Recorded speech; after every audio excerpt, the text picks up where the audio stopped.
What's going on, everyone? This video is for people who want to become into PC gaming but really don't have the funds for the high-end PCs and things like that. And this one is to show you what you can do with just a bit of shopping around and seeing these older HP computers. This one is a Z400 HP, and it does come with a Xeon.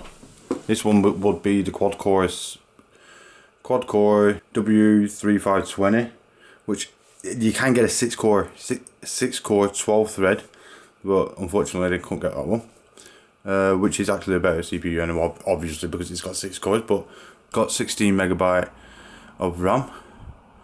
That it didn't come with this graphics card. This is what's going to be going into it, but it did come with a Quadro 2000 2 gigabyte, which was alright for a little bit of a low end gaming. I mean, you could play some Fortnite, but it weren't great. And it's got a basically fairly meaty cooler on there. Now, if you've seen my other video about the Dell, I wish I could put something like that inside of it. That'd probably cool my 10700 a little bit better than what it cools now. It comes with a power supply rated for 475 watt, 475. Pretty decent, not too bad. Does come with one 6-pin connector, which might be a bit of a limiting factor for some people. I have, now you might call me sketchy for doing this, but right here, Molex, another Molex to another 6-pin. Right?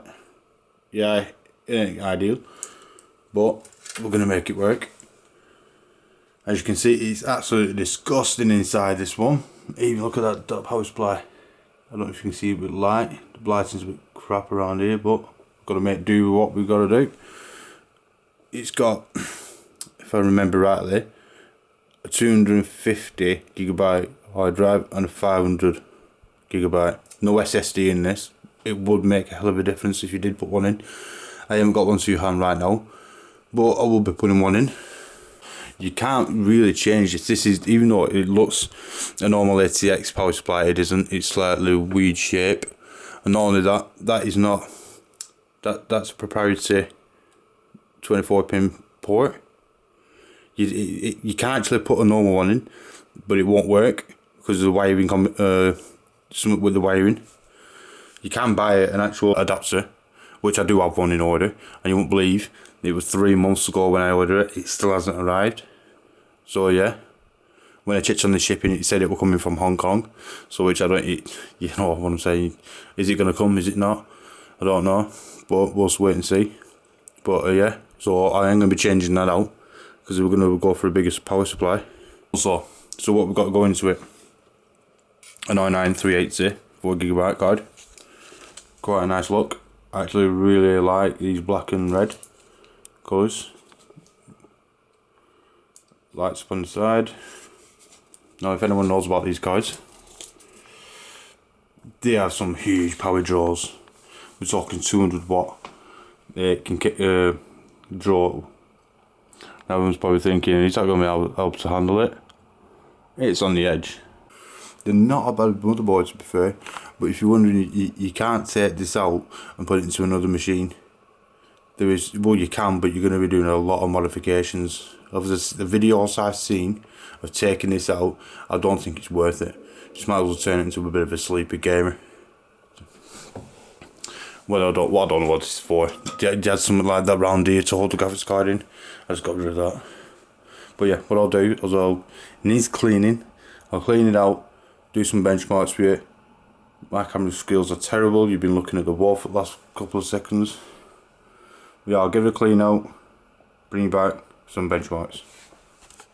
Right, so what we're going to do, we're going to clean all of something now. Take the card out.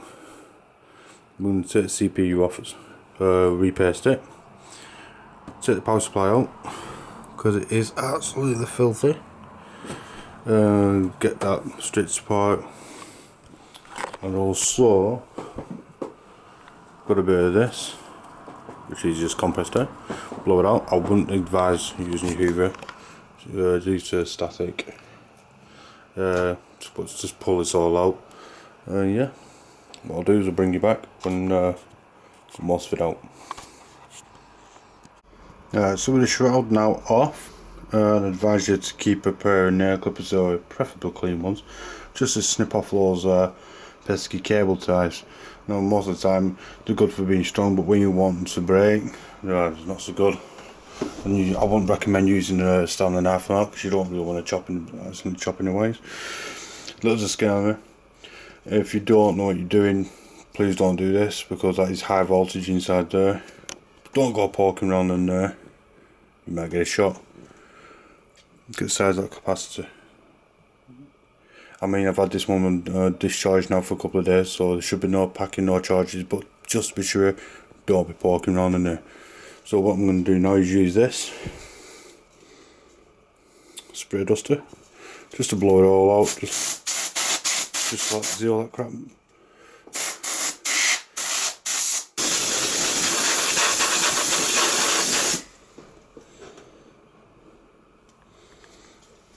Once you've done that, you can put it back together.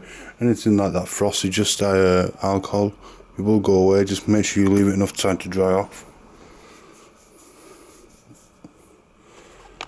So now we've got the CPU cooler out. We can see just how dirty it was getting. I mean, the fins don't look too bad, which is pretty good, but the foam we're picking up quite a bit. Now if you can actually see inside there, we have through all that dust. That is a Cooler Master fan. Well, made by Cooler Master. So HP was actually using decent coolers. I wish Dell would do that. Stop using Intel's pathetic stock coolers. Still going on about it, but it still don't change. That's what we're going to do, is get that cleaned off. Get that nasty dried up thermal paste cleaned off. Use a bit of IPA for that. Also clean it off. GPU's out, which I'll show you anyway, because we're going to be doing a re-thermal paste on that too. Okay, I'll bring it back when we've got it all cleaned off. Right guys, so with the case now cleaned out, so what I think's good enough. That's the thermal paste I put on. Some may think that's a bit enough, I mean a bit too much, but I find that's alright, as long as it's not going to overflow it. I've done a decent job with the cooler, and all looking all nice and clean. Always take time with these little bits, pays off. A little bit of dust on the fins, but overall the whole grill's now clear. Right, so yeah, let's get the cooler on. Unfortunately I can't show you at the time while I'm doing it, because I can't do it one-handed. I'll bring you back. Right, so we're just going to put this in, put the i9 3/8 install on this, so you have to pop that. Make sure you do the bronze pots as well. There we go, that is now slide. Just have a look, it slides back. You've probably seen it loads of times from other videos anyway, so I won't go too deep into that. Right, there we go, we got the card. We're going to go for the top PCI Express. Straight in there, sits in. There we go, straight in there, no messing about. Make it secure in. Pop these back. It's hard to do one hand, sorry about that. Sorry about the... That's it. Right. So now, like I said, we're going to get the wires. Plug it right on in. So we've got the normal power supply one. 6 pin from the actual power supply, so it's gone in. Now we've got the Molex to Molex. Get it off the camera strap, and we're going to plug that straight on in. Come on now, you can do it. There we go, all in. Just for keep's sake, we just took that out of there. Like I said, I'm not going to bother too much about that. It is what it is. There's nothing. We're not going to make this look prettier than we are. Tuck it all down there. Get that. Oh, don't know. Don't matter anyway. Probably need a fan. So that's all out of the way. Sorry about that strap moving about. But yeah, next time I'll bring you back, and we will be bench testing this. What's going on, guys? Now, I couldn't get the actual Xbox launcher, the recorder to actually work here. It just kept on erroring out. Now, I've never had that problem before. I've actually recorded a few games with this before, so I know it's not a problem with the GPU.